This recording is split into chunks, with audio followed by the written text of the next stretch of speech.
Ready? Okay, we're recording. Woohoo!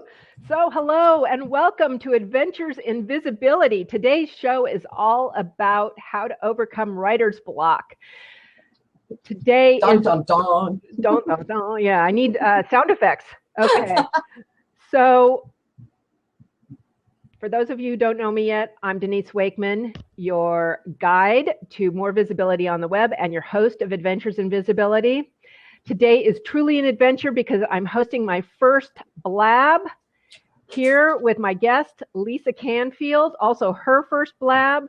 Definitely my first blab. For those of you who know me, you know I am all about the adventure. So why bother practicing? Just jump in. I've watched enough. I've read enough. It's all about just doing it. So I hope you'll forgive me if anything is weird. You know, I don't think it will be, but we're going to be talking with Lisa Canfield. We are talking with Lisa Canfield today. Lisa is a professional writer. Yes, she is a ghostwriter. That too. And she is a book coach. That's three.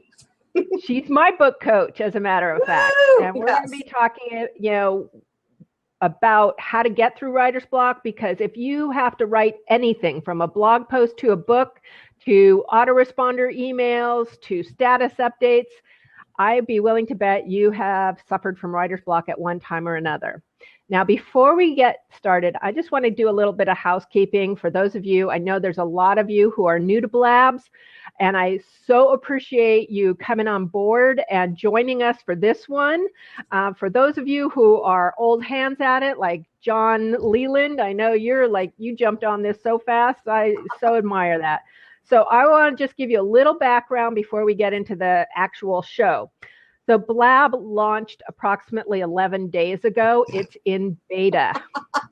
So anything could happen, but what I have experienced by watching them and by jumping into a couple of Blabs already is that it's a very stable platform already. So hopefully everything will be fine. If you find that you are kicked out, or I'm kicked out, or Lisa, you're kicked out, just refresh your browser. Hopefully that will happen. I am going to, or hopefully that won't happen, but it'll all work. So I'm going to be interviewing Lisa for about 20 to 30 minutes. During that time, please feel free to chat in the chat stream. If you're on your desktop, it's below your video. If you're on mobile, then after that, I will open up the 2 remaining seats to bring in people if you want to ask Lisa a question or me a question or us a question, and I'll bring you in because that's really the fun part. But while I'm interviewing Lisa, I want to have a nice clean recording. If you do have a question while we're going and you want to type it into the chat box, if you type in it's a slash and then a Q and then a space, then type in your question. What happens is that'll highlight the question and it'll make it really easy for me to see. And if it's a good place for me to ask Lisa the question, I will do that. On your left, you will see a blue button that says Tell a Little Bird. That is so that you can help us get the word out and actually tweet about the show. And so if you can do that, that would be fantastic. I would love it. And look at, there's John and Butterfly Herder demonstrating how to ask a question. Perfect. Thank you so much for that. So if you click on that little blue Tell a Bird button, it pre-populates a tweet and you just click it and go. You can also edit it if you want. And finally, under our images, you see these little hands like this.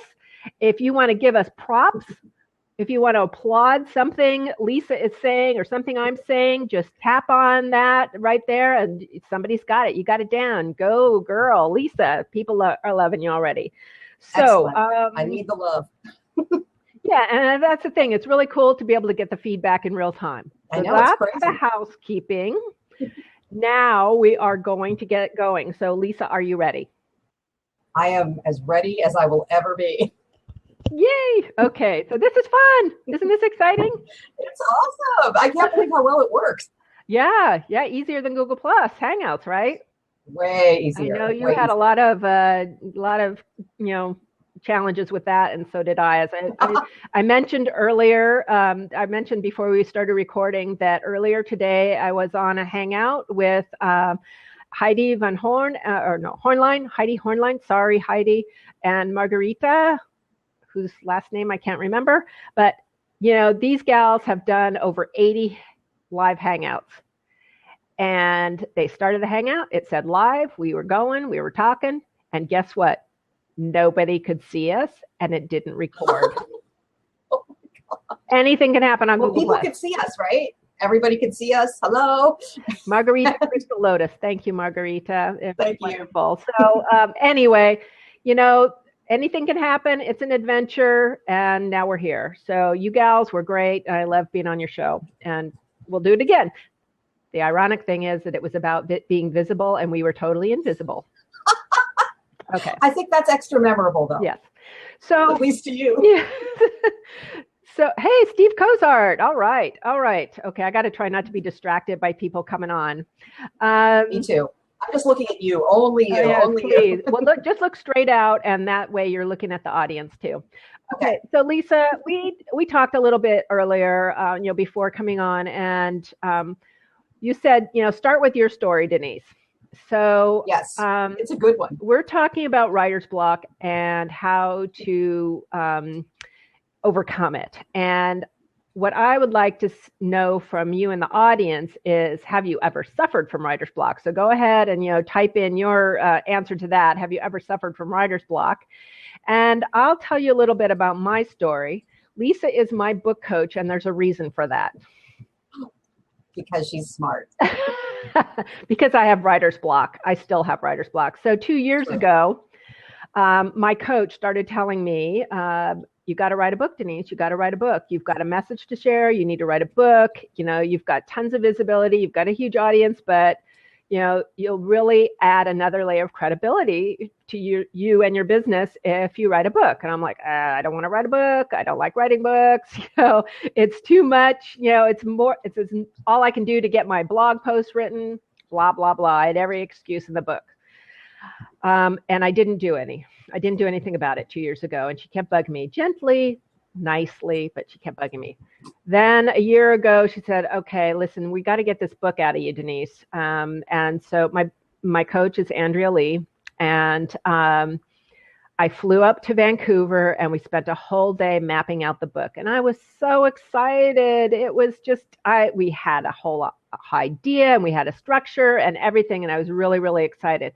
I got back to LA and did nothing. I was just overwhelmed by the whole process.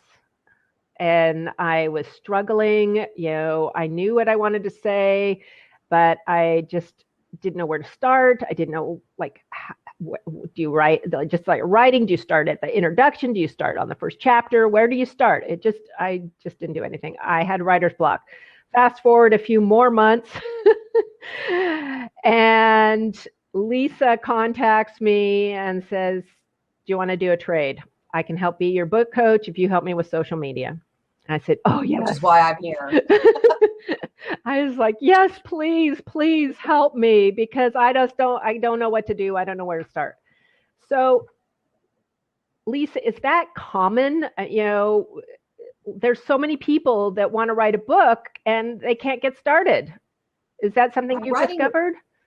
Writing a book is probably the most writer's block inducing kind of writing, because it's so big. And if you've never done it before, the idea of writing at least 100 pages that are all going to hang together and make sense and take the reader on some sort of a journey, some sort of a here to there, or convey some sort of information that they're going to understand. It's like, it seems insurmountable. And when something seems insurmountable, starting it is incredibly hard, because once you take that first step, you ostensibly can keep going. You'll be on the journey. So as long as you keep stopping yourself, it's a way of delaying the inevitable. And there are so many ways to stop yourself from doing it. And the best is just to say, I don't know. So I have a solution for that. I'm sort of a very, very, very adamant about this particular thing. And that is, if you're going to write something long, especially, do an outline first and know what you're going to do. And then you know where to start because you've already written it down. You can just look at the outline, and it essentially says start here. Right. So you can, and the better your outline is, the more detailed your outline is, the less opportunity you have to get stuck, because it basically tells you everything you need to do, and you just need to follow it. Right. Yeah. So in my case, I had like dozens and dozens of Post-it notes with all these like keywords, you could say, ideas on them. And I didn't know what to do with them. I mean, they were kind of organized, but I didn't know what to do with them. So, I've been working with Lisa, and the first place we started was an outline. Yep. And I have to say, because I am such a procrastinator, and I am, I work hard. I won't, I'm not lazy. I do work hard. No, it's not like you're eating bonbons when you should be writing. Exactly. I'm not eating bonbons, but I can find just about anything else to do other than to write.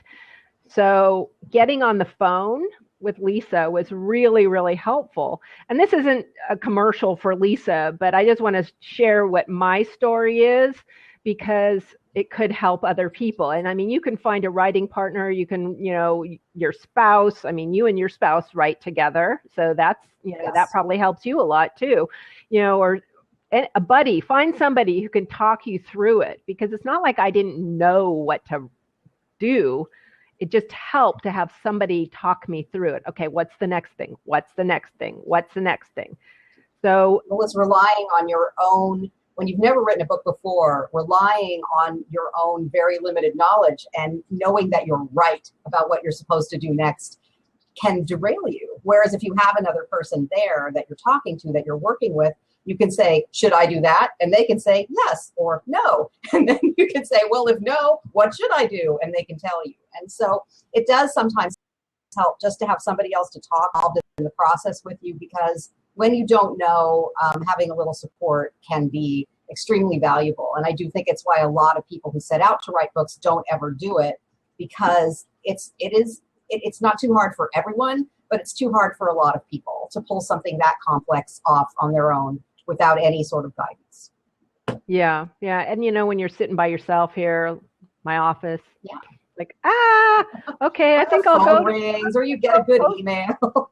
I'm going to go post on Facebook instead, So is this something that, I don't want to just confine this to books. No. That happens to be my personal experience right now, is that I'm like really struggling with it. And I keep canceling meetings with Lisa, as a result. But so now you're getting the inside view of how Denise functions. Dirt, and my dirt comes next. Dysfunctional. I'm dysfunctional when it comes here. But what about things like, blogs, blog posts, ebooks, sales letters? That's another thing that I think probably a lot of people struggle with. Well, my personal story, because I came to Denise for help with social media, because I like to just sit in my office and hide behind my computer, is, okay, I decided I need to get more visible. So, of course, Denise tells me the first thing I need to do is start blogging, which even though I'm a writer, I don't blog. I don't write for myself. I write for other people. That's completely different. So I run into writer's block about once a week when it's time for me to write a blog. And the way I found that writer's block tends to fall into categories for me. One of the categories is and that's a category where you just need, you can go online, you can talk to somebody, you can, pick apart your business and what you do, think of something in the news that you want to talk about. You can get past that one pretty easily. The worst one for me, and I think it's the worst one for Denise too, is when you get judgy with yourself. When you write a sentence, you sit down, like I'll sit down to write a blog post and I'll write the first sentence of my blog post and I'll look at the sentence and I'll say, oh God, that's horrible. That's a terrible sentence. I can write that sentence better. So I'll go back and I'll write the sentence again. No, that's not quite right either. And an hour can go by and I can still be sitting there staring at my screen and some version of that sentence will be there. And for me, the way to get past that is just to get all the facts of what I want to say down and just kind of ignore that judgy voice inside of me and just remind myself it's not going to come out perfect. I wasn't born perfect. Well, maybe I was, but it takes some refining and some working, and you absolutely are at liberty to do that. You know, just the fact that it didn't come out ideal in the first place, and it doesn't feel exactly the way you want it to feel or read exactly the way you want it to read, doesn't mean it won't. But if you just keep worrying about that forever, you're never going to get anything else done. Perhaps if you write the rest of it, it'll give you some more ideas about the beginning. You never know. Well, that's a good tip there. Is that, do you ever recommend that people start somewhere other than at the beginning? Yes. If you can't do it at the beginning, especially, I think intros are super hard. I think intros, when I write a book for somebody, the intro is always the hardest part for me, because it's when you nail down voice, it's when you nail down the tone and how the whole thing is going to feel. So it can be a good cheat to just get right into the information, just go right to the meat of it. Usually, if it's a blog post, you're going to have a couple of points. So you're going to want to lay out, you know, I'm going to write, even just write it in the most rudimentary way. Today, I'm going to write a blog post about writer's block, because I know that people have trouble with writer's block. They have 3 different kinds of writer's block. This is the first kind of writer's block. This is the second kind of writer's block. And you just go through it, just filling in just straight information in the most simple, you know, non-threatening, non-taxing way that you can. And then once that's all down, then you can go back and mess with it, because you've already done the hard part, which is getting the information on the page. Right. So it's there. And all that's left is for you to make it better. Okay, yeah. That goes for you too, Denise. I know. I'm getting my coaching in here today too, yes, from my book coach. Yeah, because I realized that when I was first starting, you know, back a few months ago, that I felt like I had to start at the beginning. Mm-hmm. And that seemed really unclear how to do that. And one of the things you advised me, you know, part of what's going to be in my book is case studies of some of my successful clients. And so, you know, in the effort to do something, then I sent questionnaires out to my clients. So this is a good way to look at it too. I mean, I really love this suggestion of yours. Is like, I sent them questions, but I also offered to do an audio interview and tape. Boy, there, just aged myself. Yes, and record the answers with my clients, and then have it transcribed. I mean, that's huge right there, because then it's written for you in a way. You know, it's like a rough draft. And it's written for you in natural talking language. Another thing that I recommend for people when they get writer's block is to stop trying to write and to record themselves talking. Okay. Because a lot of the time you forget how to put things, or you put this weird pressure on yourself to be a different person than you are in real life in writing. And sometimes, you know, maybe if you have like a super, super high level corporate thing where you only deal with executives at Fortune 500 companies or something, you know, then maybe you do want to sound very formal and very, you know, very limited. But most of us don't. I mean, most of us with small businesses, it's just us. It's just our personalities. And our personalities are what people want to know. I mean, it's why they read blog posts and books and stuff like that. They want to know who we are. So if you can't get that by typing it, you can probably get it by talking it. You can just, you know, record yourself. And if you can't just say it to the air, say it to a friend, say it to your partner, say it to your kid. You know, I said I would rope my kids in and make them do things, and they'd complain, but you know, I figure it's par for the course. They owe me because I'm taking care of them. So, but you know, talking and recording and hearing that language and not telling yourself it's not good enough because it's not formal. I'm very informal when I write. Anybody that reads my stuff knows I'm incredibly informal, but if I have to be formal, I can be. I just choose not to be because I want to sound like me. Well, and that comes into play, like finding your voice, right? Yeah. That's more a question of style. But if you're being super critical of your style as you're trying to write, or if you're having trouble writing anything that feels okay to you, going back and just recording yourself, talking it out, talking about whatever your subject is, because you obviously know about it, or you wouldn't be trying to write a blog post about it, or a book or whatever. If you just have a conversation about it, you're going to find so much of the language that you need right there, and it makes your job a lot easier. Right. And, you know, I know personally, and also other people have mentioned this to me, is that we learned how to write in a certain style. Some of us of a certain age, learned how to write in that very formal style when we were in high school or whatever, Yes. when we had to do our term papers. And sometimes it's really hard to get out of that. And, blogging is a good exercise for learning to write less formally and more in the I versus the IU versus the third person, which is what we were taught to write in. Yes. So I think that's also a good practice is blogging. Bill from Stop Jet Lag says he started using Dragon Naturally Speaking to do his first drafts. Have you ever used that tool? I know a lot of people. I haven't done it because, writing is I actually probably communicate better through a keyboard than I do talking. But for a lot of people, yes, a lot of people I've worked with have used Dragon, and they have really, really liked it quite a bit. Great. And good results. For those of you who've just joined this, I'm Denise Wakeman, your host of Adventures in Visibility. My guest is Lisa Canfield, professional writer, ghost blogger, ghost writer, and book coach extraordinaire. Thank you so much, all of you who are, using the Tell a Little Bird blue button to let your communities know about this show. I appreciate it. I'm watching your conversations, and thank you for helping each other and having those conversations with each other. Really appreciate that. Just circling back to the recording thing, about 5 years ago or so, I was invited to create a chapter for a book that was being published by my colleague Marnie Pearson. And I said yes. I jumped right into it. Oh yes, of course, and then as the deadline approached, it was getting closer and closer. I was freaking out because I hadn't written anything and I did not know what I wanted to say. And, I was really, really, really uptight about the whole thing. And I was thinking, okay, I'm just going to bail out. But then I thought, well, that's really rude, because now it's so close to the end. Social the pressure deadline. makes you go through with it. Yeah, social pressure. No kidding.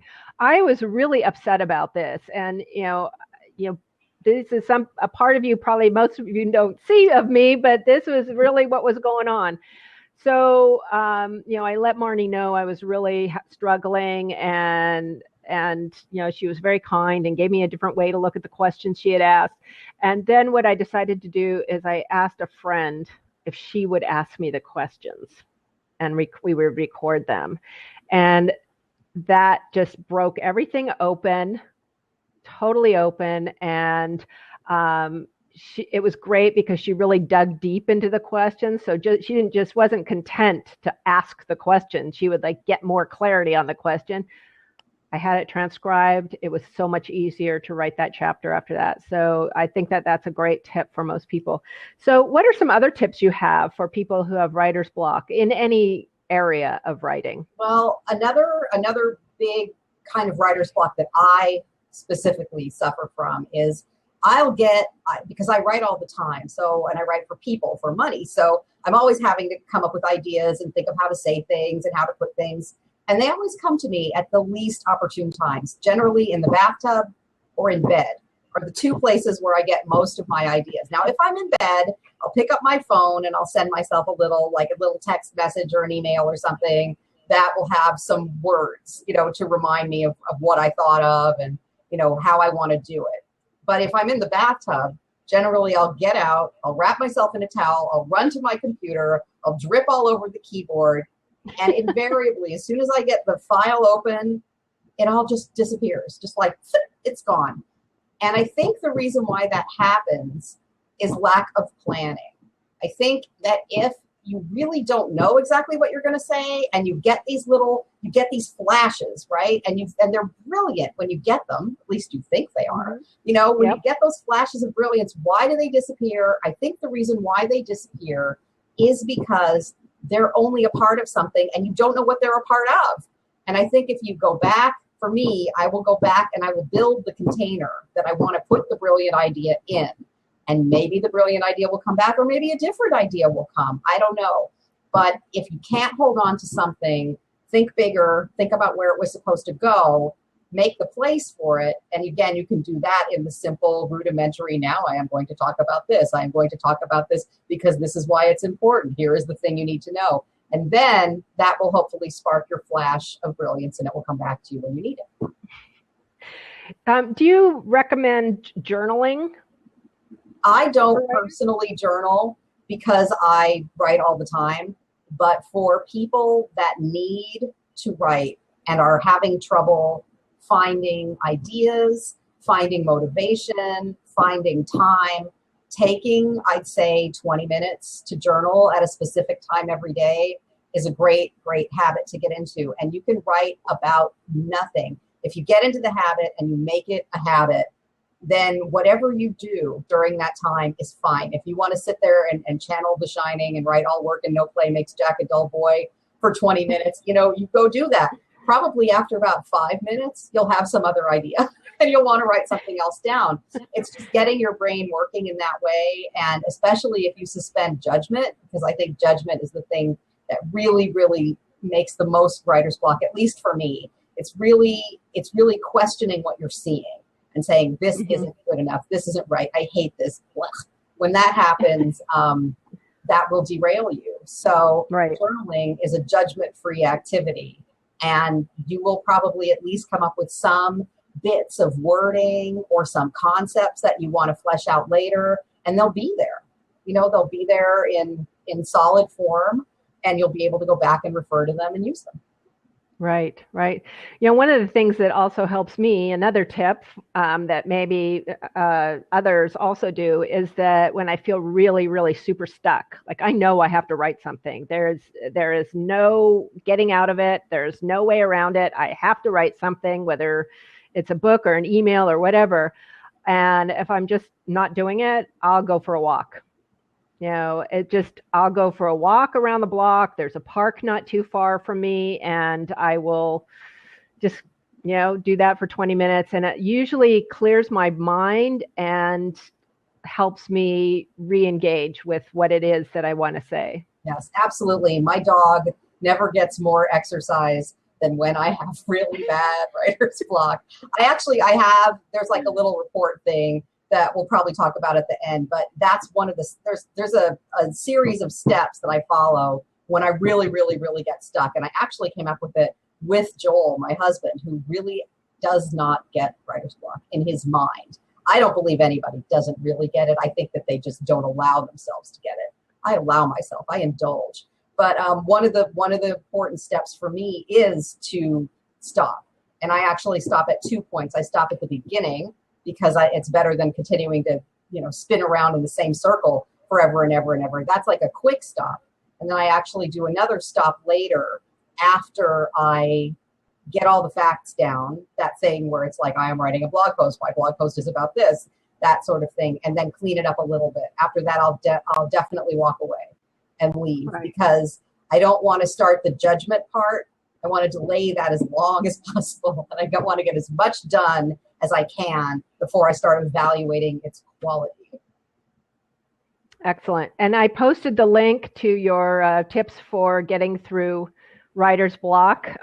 So that link is a live link in the chat also. That's 10 tips, right? 10 tips to get through writer's block? It's just 5. 7? 5. It's just 5. Okay, it's 5. That's all you need is 5. It's not 5 individual tips. It's a process. Okay. This, then this, then this, then this, then this. So it's basically, a lot of this stuff is more situational. Like, if you think of something and it goes away, or if you can't think of where to start or whatever. This is more where you're in the act of writing and you're stuck. What do you do right then? And this is the process that I go through, because I'd say I get that kind of stuff probably about once a week. But you got to figure I write all day, every day. So that's not too bad. Yeah, but, there are weeks where it happens every day. It just depends on the project. So if those of you in the audience, if you have a tip for getting through writer's block, go ahead and post it. I'm going to be opening up the 2 remaining video seats in just a moment. But I also want to just say, Trudy said, I keep a list of ideas in a Word doc. Also, I have a category called Women Biz Owner Interviews. And when I listen to them, I put ideas on my list that I get from there. Excellent. Yeah, so that's a good tip. And Laura says, nothing like a looming deadline to get her to write. Moi, too. Yes. Me, too. Deadline, man, am I verbose. If you're one of those people that really likes to play it likes to get close to the edge, that, I remember how many nights in college, pulling all-nighters, writing papers. Some people really need that. They need the adrenaline to push them through. And if that works for you, that's fine. Because especially if writing isn't your job, if you're writing for your business, if you're writing because you have to, then you've got to do what works for you. There are no rules except get it done. Yeah, exactly. Janica shares shower notes. She says waterproof notepad. Google Aqua notes. Aqua notes. Okay, so that's for the shower, so you don't have to run out. And I think I would need them all along the wall, because I get whole sentences, I get whole paragraphs, I get language. That's what maybe you need a waterproof recorder. Yes, I think it's more that, because I get big stuff. Trudy has a question. She said, I started writing a book a few years ago, but stopped. What can I do to start writing it again? Okay. If I had started writing a book a few years ago and I stopped, the first thing I would do is pick it up and read what I had. And I would think about what I was trying to accomplish with the book. What is this book trying to say? And then I would make an outline, and I would incorporate, I would not use what I'd written before to determine what's in the outline, but I would use what's in there before to spark my ideas of what can this book be and how should it go. And then I would make an outline and take whatever pieces I'd already written and place them in where they fit, and look at what else you need. Think about what else you need to make the book work, and maybe why it wasn't working for you before. Excellent. Also, maybe a schedule. Do a chapter every week. That's how I will write if I'm writing a book for someone. I like to put myself on a chapter a week schedule, so that I'm immersed in the process and it doesn't get too far away from me. But on the other hand, I'm not pushing myself too hard to finish, because when that happens, sometimes quality suffers and you miss things. I think it's a good way. Just look at it as like another blog post. Right. If you manage to do that every week, it's just like that. Exactly. It's just a blog post, right? Yeah. So Bonnie says that she flips through her books of quotations for inspiration. Yep. And Elizabeth Cottrell says, when I get ideas, I write 3 bullet points about it in my blog in draft form. These often prime the pump for later. Excellent. Yeah. Carolyn Ellis says, what I do is commit to sitting down and writing something for X minutes. So 10 minutes, 30 minutes, whatever, and then stop. Commit to the time and not worry as much about the end product. Exactly. Great. Let's see. I saw something else. Repurposing scopes and blab topics works well too. Repurposing is a sneaky trick that I like a lot. Yes. And scopes, for those who might not know, are Periscope shows or videos. Phyllis, hi Phyllis, you're blab hopping this morning. Cool. All right. I like that. Blab hopping. Okay, anything else? I start out with a mind map. This is Laura from JoyfulBiz. I start out with a mind map to get the juice and ideas flowing. Another great idea. Blopping. Okay. All right. So if you want to ask a question. Ooh, look at that. With either, Bonnie, she is on it. Bonnie Frank, you are fast. I'm going to bring you in. Okay. All right. And we have one more seat. Oh, look at that. How cool. Hi, Bonnie. Welcome. You're my first. It's like being on the Brady Bunch. Lab. Yay. Right. We have to look up and around. Oh, yeah. It's the Brady Bunch. Right. Or Hollywood Squares. Yes. Oh. Okay. What's your question, Bonnie? So, okay. I have to say I lied. I don't have a question, but I wanted to thank both of you. I've been following both of you ladies for a while, and I just really wanted to thank you. Whether it's a video, whether it's an audio, or whether it's in print, both of you are very, very easy to understand. And just really, you know, I've really resonated with both of you, and I would not say that if I hadn't. I would just quietly be in the chat and be polite about it. So I honestly, I have no question. I just wanted to thank you. I don't even suffer from writer's block, but I saw that you guys were on here, and I'm like, oh my God, I want to thank them. So thank you so much. I'm on Blab and Periscope all the time, but I just really wanted to say thank you. So thank you. There you go. So you're like a veteran of Yes, I am a veteran. Exactly. So Excellent. thanks a lot. I'm hopping off. Have a great day. Okay. Bye. Thank Nice you. meeting you. Nice meeting you, Bonnie. Hello, ladies. Denise. Hi. My name is Damayanthi. Damianthi. Yes. Okay. And- That's a beautiful Well, name. thank you very much. I appreciate that. So my story is I'm getting ready to start writing for Mind, Body, Green and Elephant Journal. And I speak at a really personal level. So I'm having a struggle because most of my writing has to do in first person, and I keep going back and forth, and because I read at the online publications and everything, it's really not in first person, and they don't really favor that. And I'm like, how do I do that? How do I convey the message in such a personal level without having to jump away from my personality? Lisa? I didn't get the end of that, but is there a reason why you feel like you can't write in first person? I don't know. What do you guys think? Do you think that that's fine? That's my question. I don't know. I'm not a professional writer. I'm just getting started. Well, it depends on if there are parameters that are established by who you're writing for. You might want to look at what other people submit, you might want to read some other people's work in there.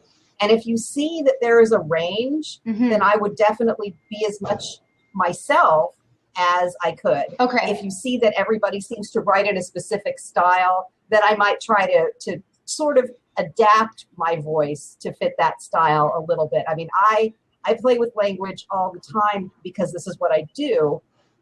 I have a certain way of communicating, but it's obviously not the same as all my clients, and it's not even the same as every situation. It's not always appropriate in every situation that I write in. So I make small changes, but I do try to stick to the core themes of who I am and what I believe, and a core way of conveying it. It's just my language will be a little looser if I'm being more personal, and it'll be a little bit more formal if it's more of a business thing.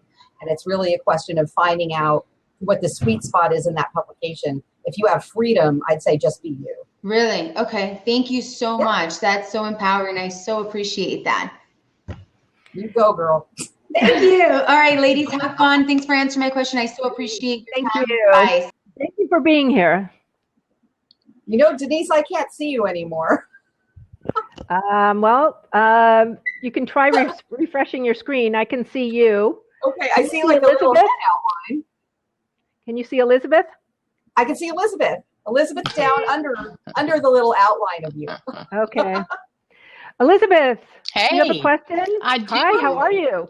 It's great. so great to see you. Good to see you too. I'm just, your email like crossed my screen this morning, like 5 minutes before you started, and I'm going, wow, I gotta do that. And cool. I totally agree with everything Bonnie said about you. I don't know Lisa as well, and I'm looking forward to getting to know her better. So Lisa, your visibility has increased today already. Yes, it has. This is my adventure. My question is this. Are there any tools that help? I'm thinking particularly of Scrivener. I've just started using that. But one thing that has helped me with Scrivener is that I can take my outline and put it in there, and then it's like all of the different sections are in front of me. So if I'm not in the mood to write about one, I can write about another. Is that or something else helpful that you can recommend? I am not a tool person. I'm very, as Denise will tell you, I basically live in the 1800s. And so And since I've been writing since I was a little kid, I really don't use anything. But the people that I know that do use something all use Scrivener.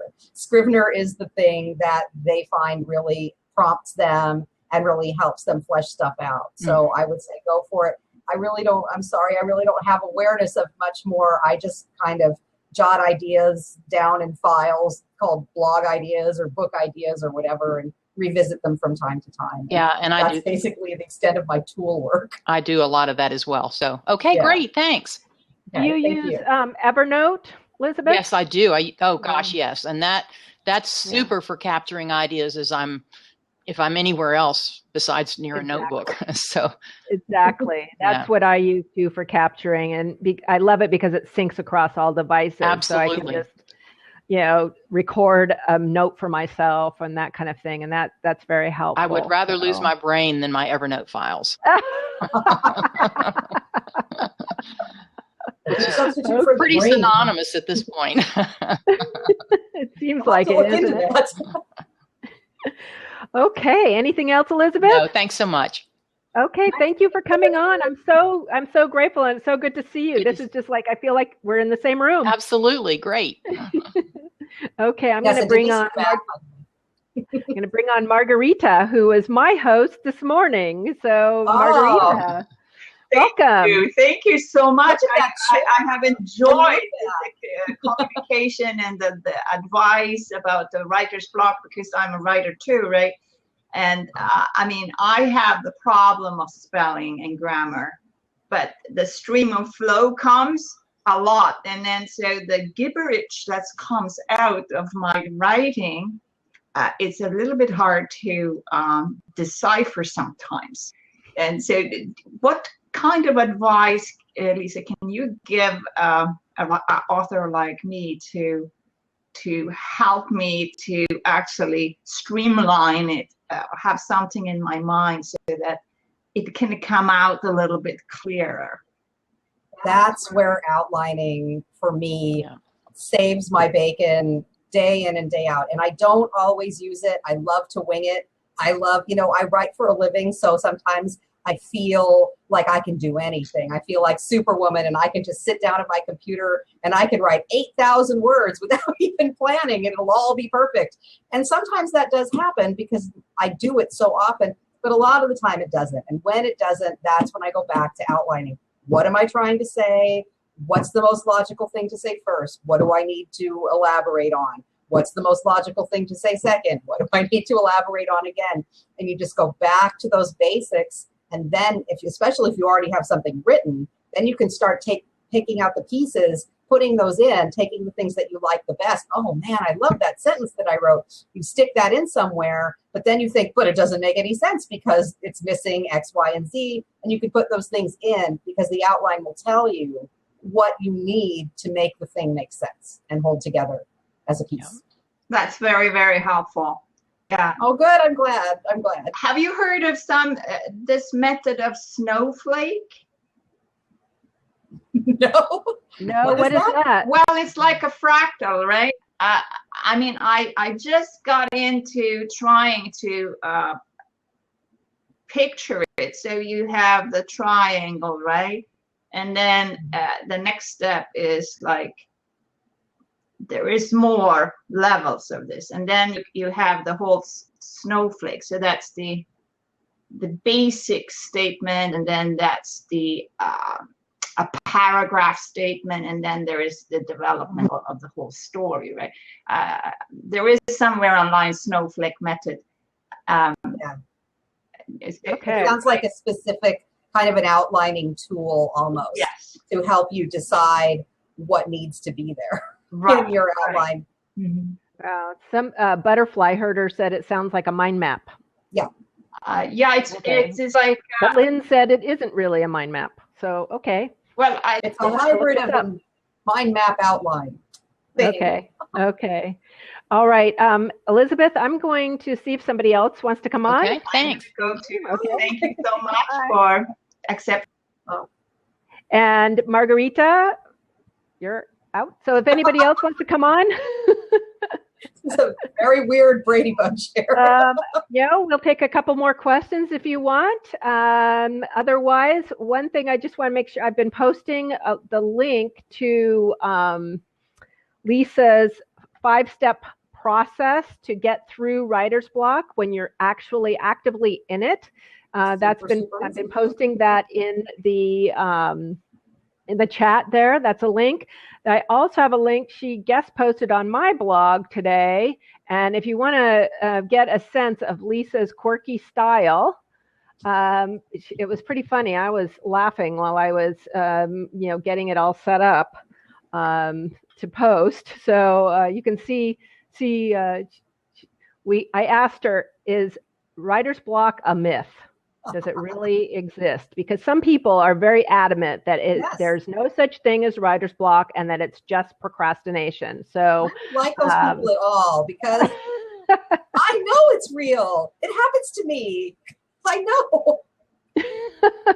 Well, I've experienced it. So for me, it's happening too. So, okay. Anybody else want to hop on to an open seat? If not, we will wrap this up. I will ask my usual final question. I've got to keep my my format going here, because this really is an episode of Adventures in Visibility, which we have done in so many ways here today. Lisa, you're like making a debut here. This is fantastic. So would you share with us your most memorable adventure? And I'm sorry I didn't warn you I was going to ask this, but this can be anything, travel, life, whatever. Many. My whole life has been a big adventure, but I'd say probably the most memorable adventure was moving to New Zealand for a few years with my family. Living in a foreign country, even if it's not really that foreign, compared to America, there's still malls and gas stations, and you go to the supermarket. Things are very similar, but still, to be in another culture like that for a few years and have that experience. Plus, it's the most beautiful place on the planet. So gorgeous. If you love water, if you love to be outside, if you love climbing mountains, volcanoes, it's an amazing place. Yeah. So that was one of my many, but definitely my favorite. Cool. I would love to go to New Zealand. You should. You would love it there. I would love it there. Denise written all over it. I would definitely love it. The fellow who does my hair, I've been seeing for like 13 years. He's from New Zealand. So Kiwis are lovely people too. Yeah. Okay. So what's the best place for people to find you online, Lisa? You can find me at copycoachlisa.com, or you can find me at gethipcreative.com, or you can find me on Facebook or Twitter, or I don't know. Denise knows. Okay. You can find me everywhere. Thanks to Denise knows. Find me everywhere. Okay. Denise knows where you are. Yes. Right. Okay. Well, I thought I typed in the URL, but I guess not. Okay. That's okay. So thank you so much. Thank you to you, the audience, for joining me and sharing this momentous occasion, my very first Blab show, Adventures in Visibility on Blab. I am so grateful for you showing up, for you, sharing on Twitter, for the conversation that's been going on in the sidebar. For those of you who jumped into the open video seat, I loved it. Thank you so much. That's always the thing. It's like, is anybody going to do it? And yes, you did. And I so appreciate it. You can get advance notice of scheduled Adventures in Visibility by signing up at adventuresinvisibility.com. I also create a podcast from the show, which you can subscribe to at adventuresinvisibilitypodcast.com. And it's also on iTunes, SoundCloud, and Stitcher. So if you want to take the show on the go with you, you can go to adventuresinvisibilitypodcast.com. So for all of you who are here with me today, for all of you who watch the replay, for all of you who are listening to this down the road, Thank you so much for being here with me today. Thank you, Lisa Canfield, blog coach. I was going to say, no, that's me, blog coach. You're the book coach, coach extraordinaire. I am so grateful to have you in my life. Thank you all, one and all, for being here with me today, and have an adventurous